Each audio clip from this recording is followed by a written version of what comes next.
sorry ass DJ.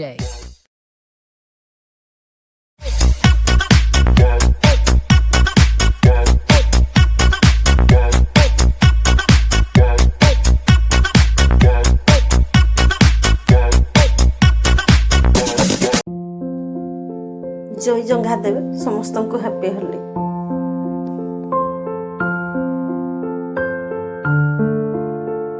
ନମସ୍କାର ଆଜ୍ଞା, କେମିତି ଅଛନ୍ତି? ଆଶା କରୁଛି ଭଲରେ ଥିବେ। Happy Holi. Myself story writer, lyricist, singer, correspondent, social worker and ଏଙ୍କରର ପୁଷ୍ପିନୀ। ପ୍ରଥମେ ଆପଣ ସବସ୍କ୍ରାଇବ୍ କରନ୍ତୁ, ତାପରେ କଥା ହେବା।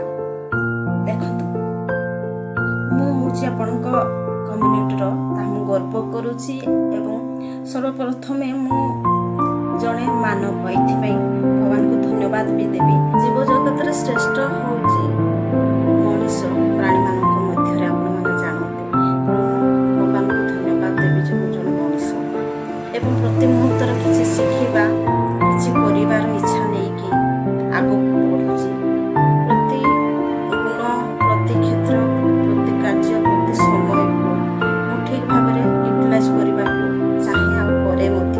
ଏବଂ ପ୍ରତି ମୁହୂର୍ତ୍ତରେ କିଛି ଶିଖିବା, କିଛି କରିବାର ଇଚ୍ଛା ନେଇକି ଆଗକୁ ବଢ଼ୁଛି।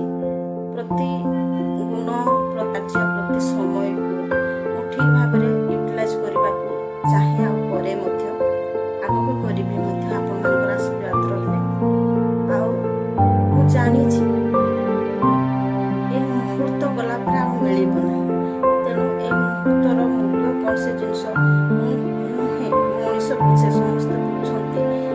କେତେବେଳେ କ'ଣ କଲେ ନିଜର ଉନ୍ନତି ହେବ, ତା ସହିତ ପରିବେଶର ଏବଂ 5 ଜଣଙ୍କ ପାଇଁ କିଛି ଭଲ କାମ କରିବାର ଇଚ୍ଛା ବା ନିଶା ମୋ ଭିତରେ ମଧ୍ୟ ଅଛି।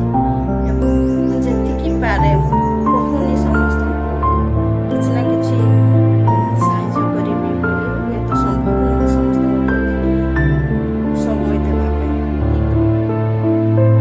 ସମସ୍ତଙ୍କୁ କିଛି ନା କିଛି ମୁଁ ନିଜେ ଶିଖି ଅନ୍ୟମାନଙ୍କୁ କିଛି ଜଣେଇ ପାରିବି। ମୋ ଭିତରେ ଯାହା ଗୁଣ କାର୍ଯ୍ୟ ଦକ୍ଷତା ଅଛି, ସେଥିରେ ମୁଁ ଧନ୍ୟ ମନେ କରୁଛି ନିଜକୁ। ସ୍କ୍ରିନ୍ରେ ଦିଆଯାଇଥିବା ନମ୍ବରରେ କଣ୍ଟାକ୍ଟ କରି ଆପଣମାନେ ମୋତେ ଇନଭାଇଟ୍ କରିପାରିବେ। ଆଶା ରଖିଛି ମୁଁ ସମ୍ଭବପର ଯିବା ପାଇଁ ଆପଣଙ୍କ ପାଖକୁ ଏବଂ ମୋର ଯାହା ଯୋଗ୍ୟତା ଅଛି ସେ ନେଇ ଆପଣମାନଙ୍କୁ ଗୋଟେ ଉପସ୍ଥାପନା ଦେଇପାରିବେ ଏବଂ ଧନ୍ୟ ହେବେ।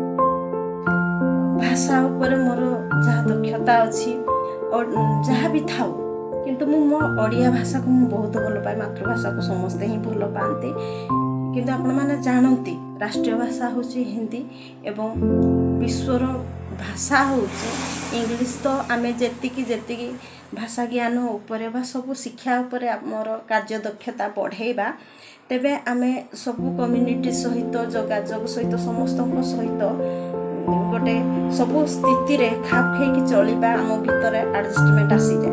ତ ସବୁ କ୍ଷେତ୍ରରେ ଆମେ ଆଗକୁ ବଢ଼ିଲେ ନିହାତି ଭାବରେ ଅନ୍ୟଠାରୁ ଭିନ୍ନ ଏବଂ କିଛି ଭିନ୍ନ କରିକି ଦେଖେଇ ପାରିବା। ତ ତା ଭିତରେ ମୁଁ ଏହା ବି କହିବା ପାଇଁ ଚାହିଁବି ଯେ କୌଣସି କାର୍ଯ୍ୟ କରିବା ପାଇଁ ଆଜ୍ଞା ବୟସ କିଛି ମାନେ ନଥାଏ। Age is just a number.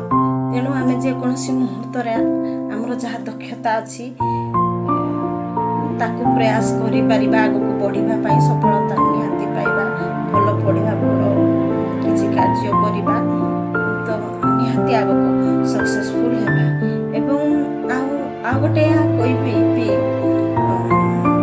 Self confidence is a feeling of power within an individual to do everything successfully.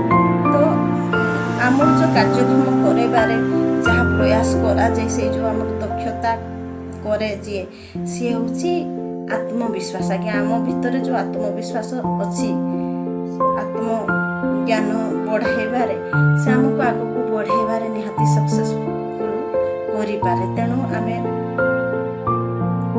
ଅନ୍ୟ କାହାକୁ ଭରସା କରିବା ଅପେକ୍ଷା ଆମ ଭିତରେ ସେଲ୍ଫ କନଫିଡେନ୍ସ ଗୋଟେ ରହିବା କଥା, ଯେକୌଣସି କାର୍ଯ୍ୟ କରିବା। ତ ଗୁଡ୍ ଲକ୍, ସମସ୍ତେ ଭଲରେ ରୁହନ୍ତୁ। आशा करुँच आपण सब्सक्राइब कर देथिबे मो चैनल टी निहाती जो जहाँ प्रोग्राम हुए मोर